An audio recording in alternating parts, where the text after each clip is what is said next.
Anybody arriving on the shores of Mustique for the first time will immediately realize that this island is something very special. It is small and exclusive and a treasure trove of breathtaking sights. Come along and find out what Mustique has to offer. The first impression, or rather sensation, you get of this Caribbean island are the bumpy stone roads. Luxury on Mustique, one of the group of islands that make up St. Vincent and the Grenadines, has its own individual character here. This private island is reserved for a select few, a bit like an exclusive club. Each applicant has to be thoroughly screened before he or she can hope to be welcomed into the Mustique Company paradise. Security and a clean environment have top priority. Here, well-to-do personalities from industry, the aristocracy and show business come to relax and escape the stress. David Bowie, Mick Jagger and Princess Margaret are proud villa owners here and have made Mustique famous. You can also rent most of these fine properties yourself, such as this one here, the Beach Villa Jacaranda. Prices start from around $4,500 a week.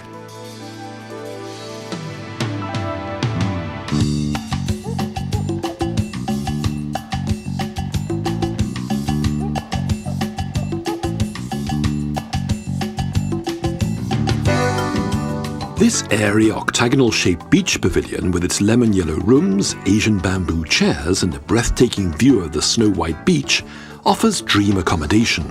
Or are you in a red roses mood? If so, Gingerbread, a villa with a particularly rosy complexion, provides the perfect alternative for a honeymoon. There are 45 magnificent villas on Mustique. Each villa has its own distinct furnishings, their themes ranging from an Indian palace or Asian temple to a luxury version of a typical Caribbean abode. If you're looking for a lot of action though, this isn't the place for you. Here on Mustique, parties are with the family or with good friends. It was actually the English brewery heir Colin Tennant who bought the exclusive island some years ago for a mere £45,000. He gave a promontory in the south of the island to his friend Princess Margaret when she got married to Lord Snowdon. Shortly afterwards, other members of the international high society started buying villas for themselves on the island. The Mustique Company administers the island and is responsible for the strict screening of the paying guests for the 70 owners of the villas in order to ensure that they're let to the right people. The boss is smart Englishman Brian Alexander. Most people come here really through word of mouth or because they're friends of people who own houses, or they come through the rental agents which we use. The point really is that the rental agents know Mustique and they know the sort of people who would like to be here, and that's where they concentrate their efforts. You talk about the sort of people who like to be here. Yeah. Who is it? I think they're people who value the privacy, the unspoiledness, and the fact that there aren't a lot of people. I think that it requires a certain sophisticated beachcombing attitude. That is, that there's not a lot of entertainment provided for people. They come here to switch off, relax, get back to nature, do the things they want to do. That's really the appeal of a place like this. When I look around this place, I must say that Mustique is a real paradise. Unfortunately, it's not yet discovered from a bunch of tourists, and that makes it very exclusive because it's still a private island. Is it? Yes, it is. It was always was a private island and was bought 20 years ago by an Englishman called Colin Tennant, and it's remained private since then. He bought it from a family in St. Vincent who had it in private hands for 150 years, so it has been always a private resort. Is there a house you prefer yourself? Yeah, I mean, I think that Discovery is really the most dramatic house on the island.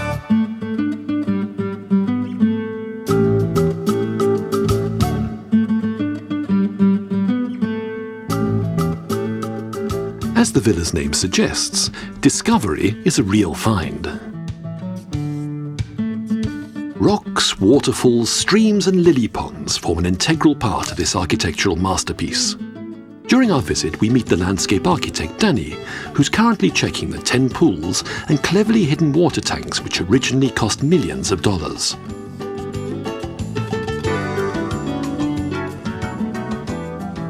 I came to do the consulting work at Mick Jagger's house.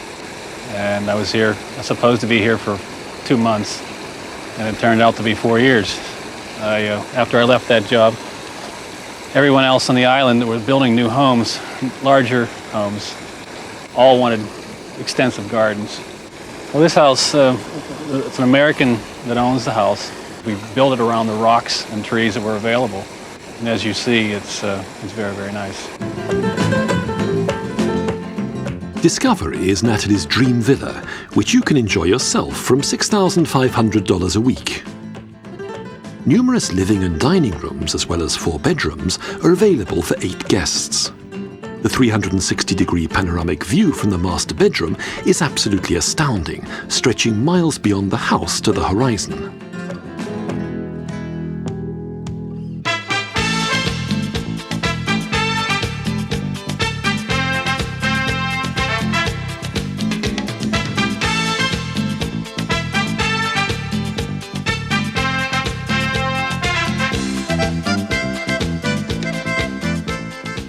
Mosquito is the name given to the beach version of Mustique. The creative head of the line is Adam Best, who's already worked with Joop and Gautier in Paris. Models are designed exclusively for the extravagant Mustique clientele.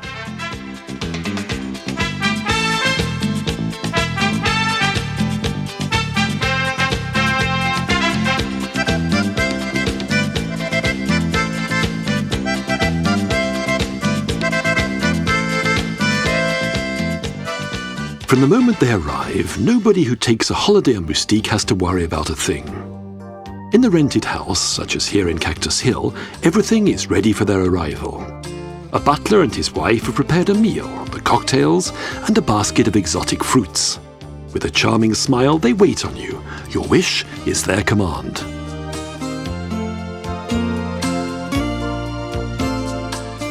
Surrounded by a flowering garden, pathways and little bridges, this spacious residence with its comfortable English furniture, 5 bedrooms and kidney-shaped pool costs approximately $7,000 a week.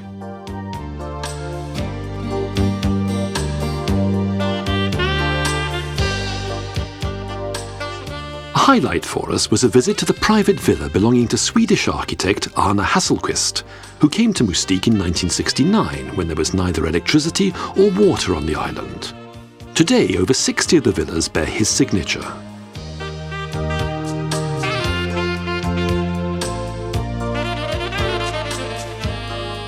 If you too prefer Asian refinement, then try renting Stargrove, Mick Jagger's private temple. Or how about a bit of royal flair in Princess Margaret's 6-room palace, Les Jolis Eaux? You can get a catalogue with all the details from the Mustique company. And who knows, perhaps you'll soon be watching the orange-red colours of the sunset from the Princess's Terrace and enjoying a few unforgettable days in this sunny Garden of Eden, in the middle of the Caribbean.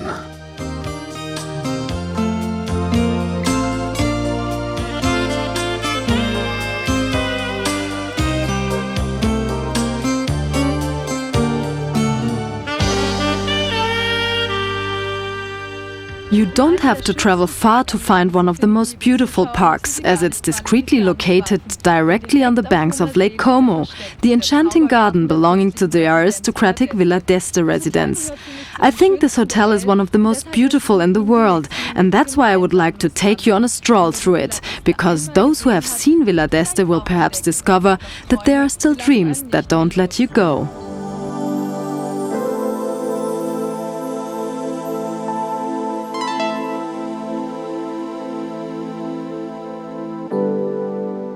Don't you sometimes long to escape the hubbub of the city to a place where you can forget life's troubles for a while?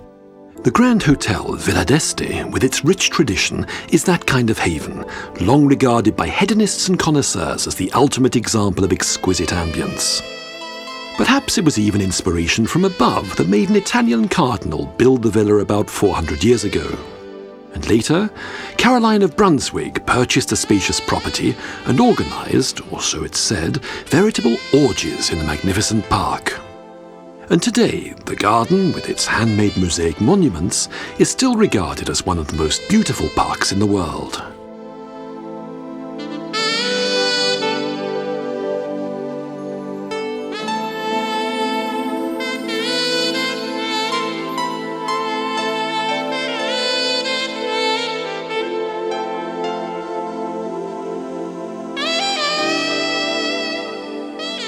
The Duke and Duchess of Windsor have walked down the romantic narrow paths here, as have Liz Taylor, Clark Gable, Woody Allen and other Hollywood stars, surrounded by the water fountains and pavilions. The real stars, however, are those working behind the magnificent scenes, ensuring the satisfaction of the select clientele with their perfect, unobtrusive service.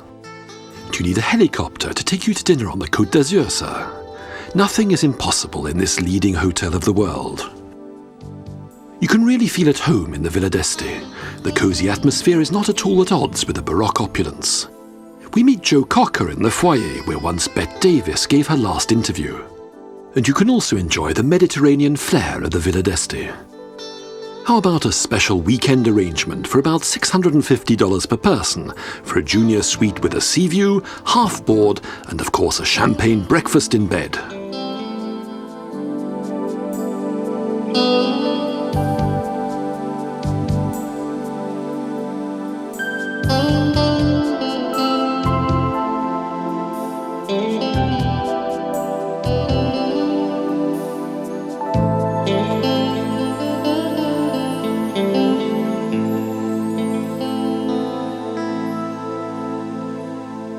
The hotel has 180 rooms, 2 restaurants, a piano and beach bar, a nightclub and a discotheque, 8 tennis courts, a sauna with Turkish bath, massage rooms, 3 swimming pools and a wonderful hairdressing salon. Nathalie can't resist it, and like Karen of Monaco, Joan Collins and Sophia Loren, she goes straight for the beauty salon.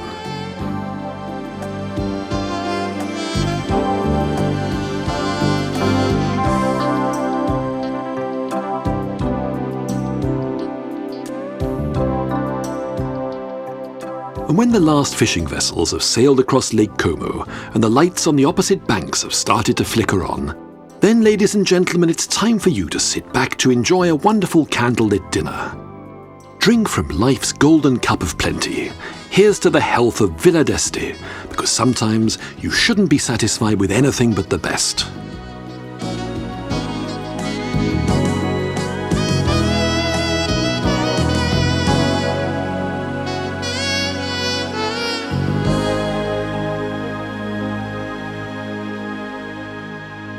The Villa d'Este is not the only splendid villa on the banks of Lake Como. Gianni Versace had his holiday home right next to the hotel, as do Gianfranco Ferri, Harriet Selling, and Gianni Agnelli. Rossini and Verdi found inspiration on these romantic shores. Churchill stopped off in Cernobbio, Kennedy stayed in Bellagio, and Konrad Adenauer played bowls in Cadenabbia.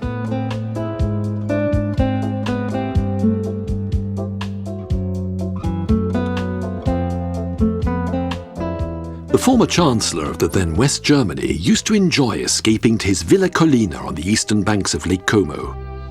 But how does a statesman spend a holiday? Surrounded by the Italian police, paparazzi and hordes of journalists from the big news agency, privacy is limited.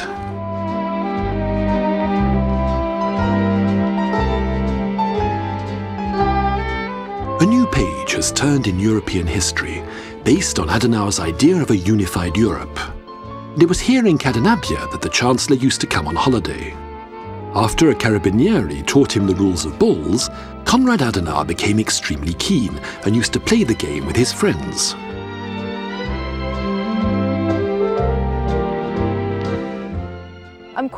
Konrad Adenauer felt at home at Lake Como, although his home was actually at Röndorf near Bonn. Did you know that you can visit his home? We've come here to get to know a bit more about the first federal chancellor of Germany.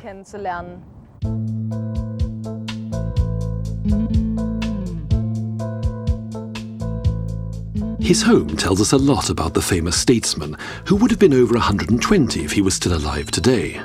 From a good middle-class background, modest and very religious, Adenauer lived high above Röndorf, where he pursued his interest in painting and art.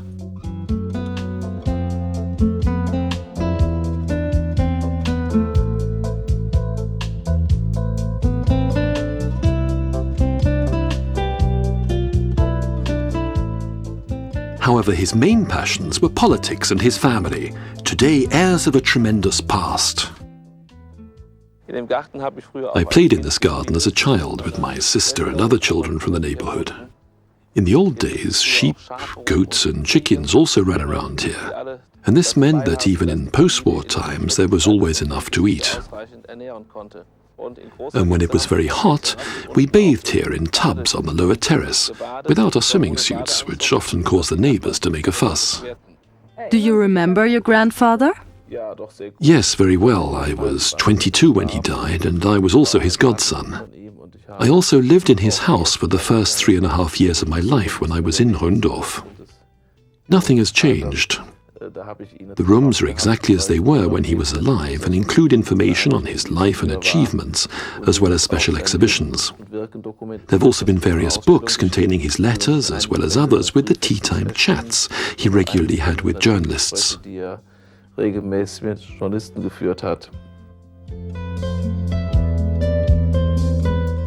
Born in Cologne, Konrad Adenauer is the grandson of the legendary Chancellor. He's learned how to deal with the heavy responsibility of his name, as well as how to benefit from its advantages. In his library, there are first editions and old history books, but it's the almost comprehensive collection of letters and documents about his grandfather that mainly adorn the shelves. Let me show you something here from our family album. We were always at his birthday celebrations in Schaumburg Palace. Here you can see my brothers and sisters and cousins. And here are his medals. They're all on exhibition in Rundorfer House. There are over 50 of them. And this is at the Bundestag, the day he retired on the 15th of October 1963. I was also up front on the rostrum and was naturally very impressed at the time. Konrad Adenauer Jr. collects books and modern art, and naturally paintings and drawings of the first German federal chancellor, who was already 73 when he took over as the head of a country in ruins. And as we leave, an extract from one of Konrad Adenauer's speeches occurs to us. I hope that later, when people are able to see beyond the dust of the present, they'll be able to say of me that I did my duty.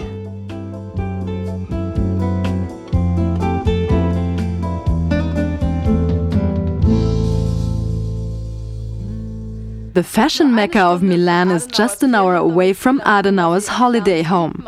We came here to keep up with the latest trends and visited top designer Giorgio Armani, who is always causing sensations with his new creations. For over 20 years, he's been celebrated as the master of purism. Whether on or off the catwalk, what Giorgio Armani offers is effective, almost understated elegance.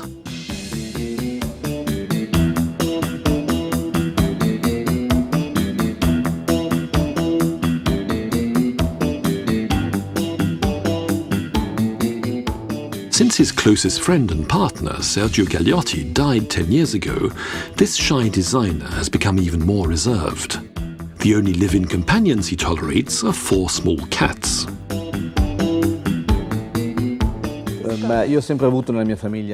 There have always been animals in my family. A small dog and cats, as my parents taught us to be kind to animals. Animals bring life to a home. I particularly like cats myself because they're independent and proud. They're the kind of animals that you can only cuddle when they're really in the mood for it. But despite their stubborn streak, they're really like friends, and they give each room a kind of special warmth when they're in it. Danno a loro modo un affetto, ma soprattutto danno un'atmosfera alla casa, un calore alla casa. And more or less the same applies for the dogs. I have 2 Labradors in the country that are even more chaotic than the cats. And I also have a horse, a goat and 2 deer. I adore these animals because they're so full of life. Poi ho un cavallo, poi una capra, poi ho 2 daini. Mi piacciono molto gli animali perché danno a loro modo una sensazione di vita. When you would be on an island and nobody would be there, what would you take? 3 things. 3 things that I love. That's a very difficult question. Potrei dire una cosa molto banale, potrei dire... A cat? Forse no. Well, not a cat, no, I don't think so. I'd be more likely to take 3 people that I'm close to. I definitely wouldn't take any jackets and certainly no work. If I were on a desert island, it'd be as if the world no longer existed. Deciding who to take would be very difficult.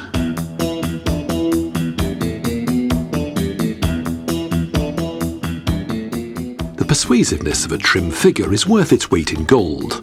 Armani's fashion empire turns over approximately $800 million. The model career of this ultimate perfectionist began 40 years ago.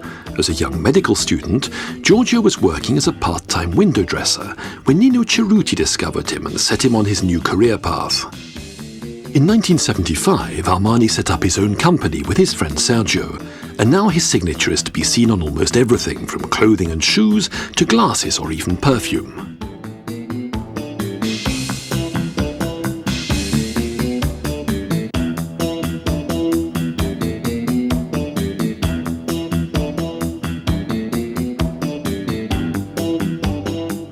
The book Images of Men chronicles Armani's men's fashion wear.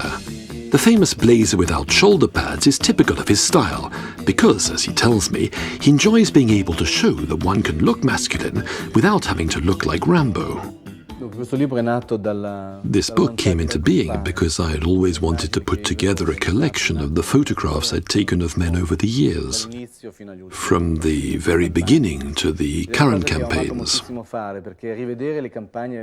was especially the photographs that were over 10 years old that I found particularly touching. I'd almost forgotten these pictures, so when I saw them again, all the emotions that I'd felt came flooding back. I was reminded of my first attempts to change male fashion. That was about 10 to 15 years ago. And you'll think it crazy, but I still feel the same way now as I did then. These photographs are a history of my fashion style, and it's nice to see that my creations haven't lost any of their originality over the years. I'd like to bring out a new version of these things because I don't like changing my style. My fashion has naturally developed over the years, but I'd still wear a jacket that I wore 10 years ago. Would you consider accessoires as very important? Oh, these are very important, because men are limited for choice: ties, shoes, socks, and if one wears them, cufflinks. What are extremely important are shoes. You can tell a man's character from the shoes he wears. What kind of woman is the Armani type of woman? One cannot categorize an Armani woman. I personally like self-confident, intelligent women, such as Michelle Pfeiffer. Intelligence interests me more than a pretty face. I don't like women who follow fashion trends down to the latest buttonhole or cover themselves with status symbols in order to pretend to be something that they are not. My ideal woman has her own individual style, and therefore my fashion is suitable for various types of women. Quindi mi sembra che non c'è una donna precisa, ma sono tante donne diverse tra di loro. With his functional, almost anonymous styling, the Italian designer wants to attract attention, unlike his French colleagues. Italian designers are far more sales-oriented than their French counterparts. We have to sell our clothes and fill the boutiques with our products and make sure that we find buyers for them. That's our concept. We can't afford just to purchase a nice dream and make beautiful one-off creations which we can't sell. The French, on the other hand, have more liberty and, to a certain extent, therefore, more creativity, because they never ask themselves when these dresses will be worn or by who. They love decorative things, and the Italians, on the other hand, just want to fulfill a purpose with their off-the-peg fashion.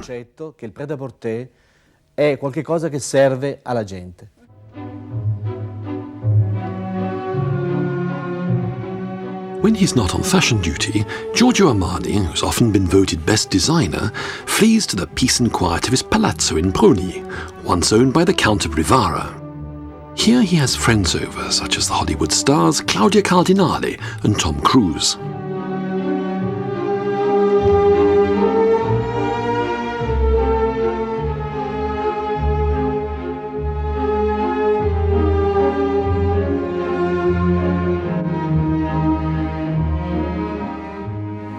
Ma Broni è venuto quasi per caso. I found Broni just by chance.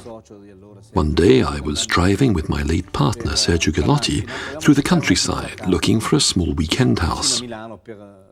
And suddenly we saw an 18th century style villa, empty and in an extremely poor state. And that was that. Actually, we never wanted a home in Como or on the Côte d'Azur. We were looking for something small near Milan. The Rivara Villa isn't exactly what you could call a country manor, but that's the way I see it. Questa non è una vera casa di campagna, è molto di più, però io la tratto come una casa di campagna.